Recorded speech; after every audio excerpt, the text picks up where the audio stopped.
the supreme law of the land, guiding the world's largest democracy. नमस्कार।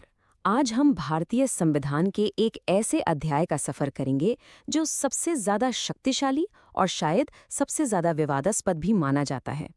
ये वो प्रावधान है जो हमारे देश के फेडरल स्ट्रक्चर को जरूरत पड़ने पर एक यूनिटरी सिस्टम में बदलने की क्षमता रखते हैं। तो चलिए इस असाधारण शक्ति को परत दर परत समझते हैं।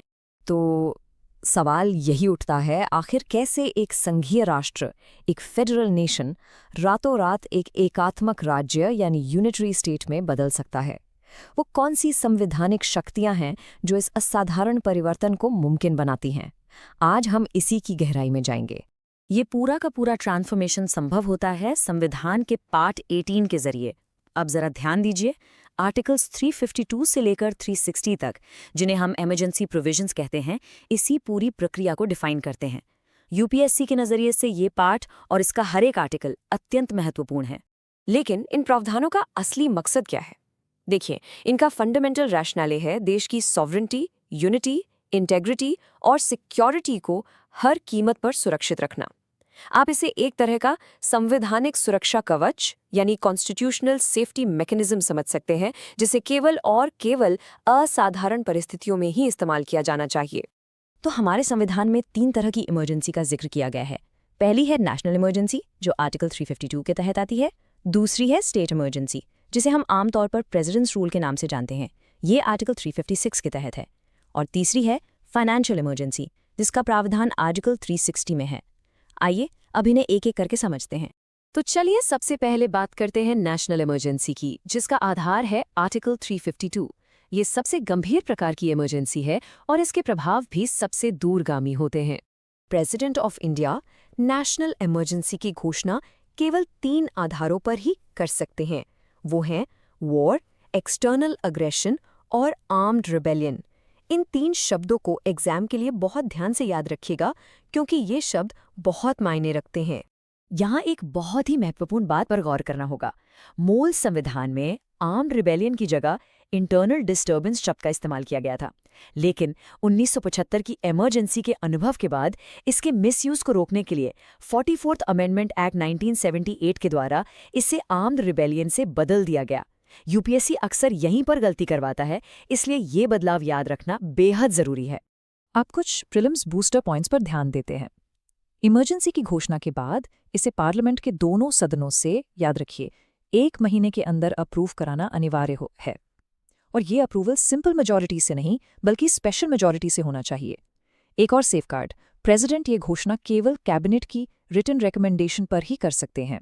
नेशनल इमरजेंसी का सबसे गहरा प्रभाव सेंटर स्टेट रिलेशंस पर पड़ता है। देश का जो फेडरल ढांचा है वो लगभग निलंबित हो जाता है और पूरा सिस्टम एक यूनिटरी गवर्नमेंट की तरह काम करने लगता है। सेंटर को स्टेट्स के एग्जीक्यूटिव और लेजिस्लेटिव दोनों ही मामलों में पूर्ण नियंत्रण मिल जाता है। भारत के इतिहास में अब तक 3 बार नेशनल इमरजेंसी लगाई गई है। पहली 1962 में चाइनीज अग्रेशन के समय, दूसरी 1971 में पाकिस्तान के साथ युद्ध के दौरान और तीसरी 1975 में जो इंटरनल डिस्टर्बेंस के आधार पर लगाई गई थी और सबसे ज्यादा विवादास्पद रही। अब एक बहुत ही पेचीदा लेकिन एग्जाम के लिए जरूरी टॉपिक पर आते हैं, फंडामेंटल राइट्स का सस्पेंशन। आर्टिकल 358 और आर्टिकल 359 के बीच का अंतर समझना क्रूशियल है। जैसा आप स्लाइड में देख सकते हैं, आर्टिकल 358 सिर्फ आर्टिकल 19 को ऑटोमैटिकली सस्पेंड करता है, और वो भी केवल एक्सटर्नल इमरजेंसी के दौरान। वहीं आर्टिकल 359 प्रेसिडेंट को एक अलग ऑर्डर के जरिए दूसरे फंडामेंटल राइट्स के एनफोर्समेंट को सस्पेंड करने की पावर देता है, लेकिन इसमें आर्टिकल 20 और 21 को कभी भी सस्पेंड नहीं किया जा सकता। चलिए अब हम दूसरी तरह की इमरजेंसी पर आते हैं, प्रेसिडेंट्स रूल, जो आर्टिकल 356 के तहत लगाया जाता है।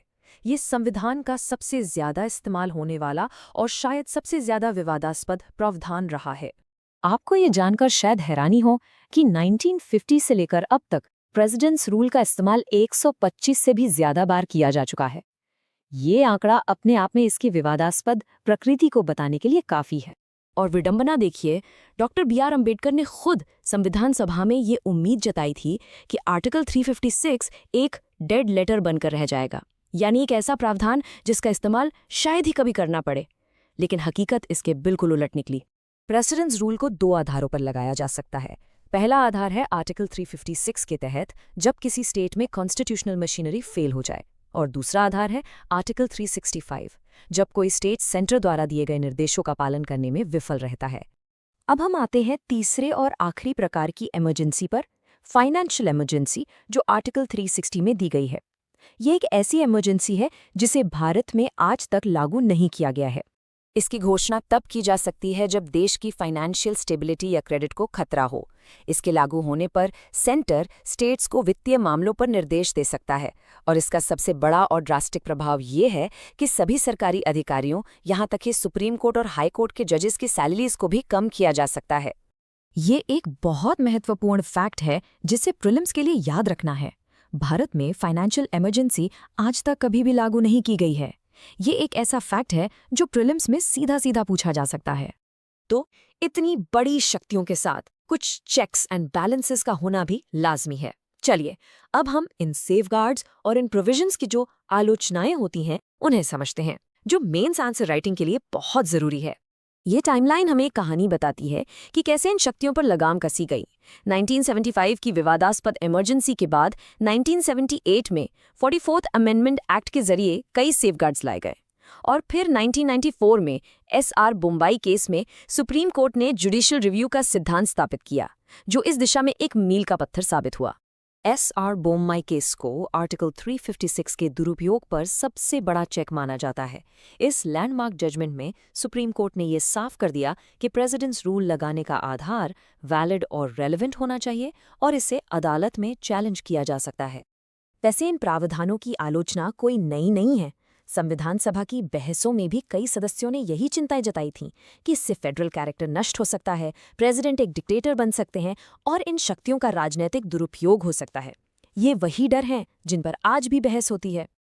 तो आखिर में सवाल वहीं आकर रुकता है, क्या इमरजेंसी प्रोविजंस देश के लिए एक जरूरी ढाल है या फिर लोकतंत्र के खिलाफ एक संभावित तलवार? इस दो-धारी प्रकृति को समझना ही एक सिविल सर्विसेज एस्पिरेंट के लिए सबसे बड़ी चुनौती है। इस पर सोचिएगा जरूर।